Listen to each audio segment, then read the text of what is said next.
ঠিক আছে ঠিক আছে এই কুৰমা এই ৰমনটা হাত কাম কপি দেখা ধৰা শুনি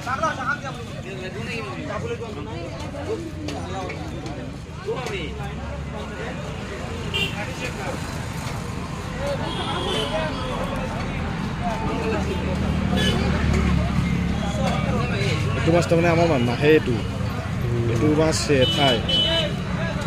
নাগালেণ্ডত খায় ইনকে ৰই এইগিলা মাছ খাব নালাগে বয়া বেমাৰ আছে এইগিলা মানে বেমাৰ থাকে এই 2 পিচ আৰু 2 পিচ এইটো যাম এই মাছি হেল্ল' কয় হেল্ল' কয় হেল্ল' মাৰা হাইকাৰ মাছ বুলি কয় হাইকনি মাছ